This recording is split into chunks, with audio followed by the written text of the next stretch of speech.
Good afternoon. My name is Abdul Yende. I am a senior at Virginia Union University. The book that I was assigned to read this summer is called Akata, written by Nnedi Okorafor. The genre of the book is magic realism.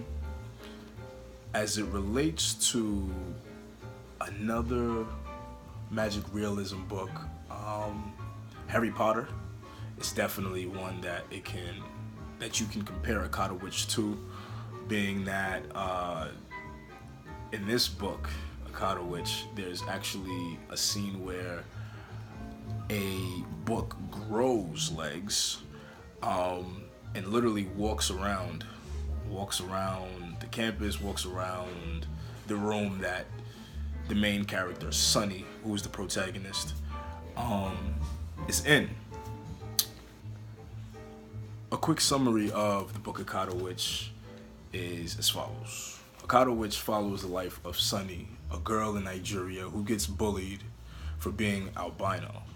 Shortly, she discovers that she possesses magical powers and is swept into living a double life between her normal and magic life.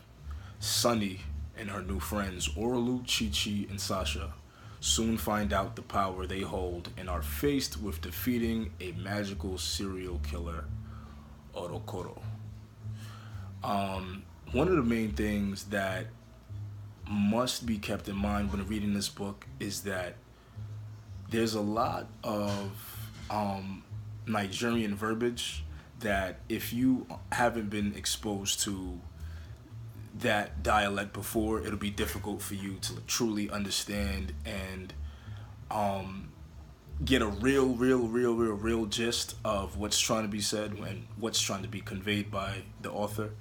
But that all comes with experience, and that doesn't that shouldn't stop somebody from reading this book though, because there are many different elements that can be taken from it. One of the main things that I like about this book, nonetheless, though, is Nnedi Okorafor hones in on what it's like to be a Nigerian, and not only just a regular Nigerian person from Nigeria, but being Nigerian as well as being an American. The word Akata, which is supposed to be pronounced Akata. I'm Nigerian myself. Just thought I should put that out there. But that word basically means an outsider, somebody who is from the American lands. Sadly enough, Nigerian people well, not all Nigerian people, but the majority of West Africans look at Americanized black people in a specific light instead of being inclusive. You understand? But basically, I like the way that she depicts being a Nigerian person, and then to add on to that, she's an albino, meaning she's of pale pigment. She lacks an extremely large amount of melanin, and because of that, her peers tease her, and like I said in the summary, they just continue to bully her over and over and over and over and over.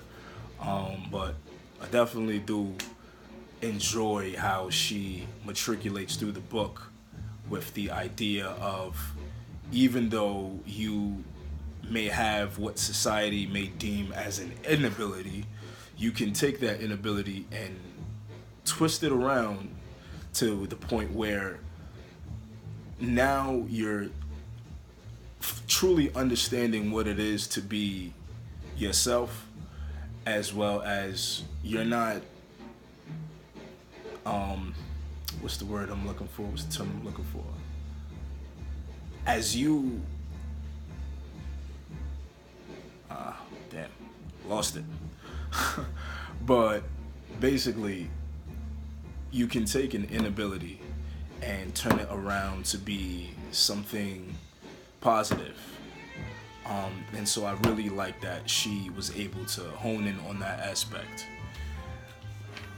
Lastly, The main thing that I dislike about the book, though, is even though there are so many scenes and there's so much detail and description, for me, I just believe that it's just too much on one page. I believe it's too much on one page. There is a sequel to this book. However, for the original, it would have been.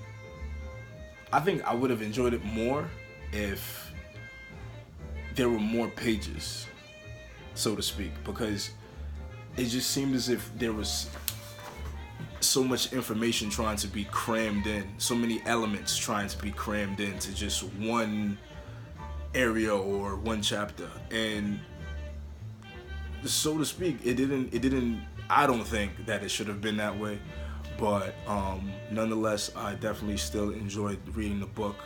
I recommend this to anybody who's ever felt some sort of isolation, or just not being included in their society or their family or anything like that. This book kind of speaks and reaches into just a completely huge array of elements that, if you're an actual reader, you will actually see it.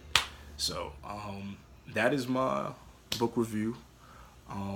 Like I said, go ahead and go get the book. You definitely enjoy it. Thank you.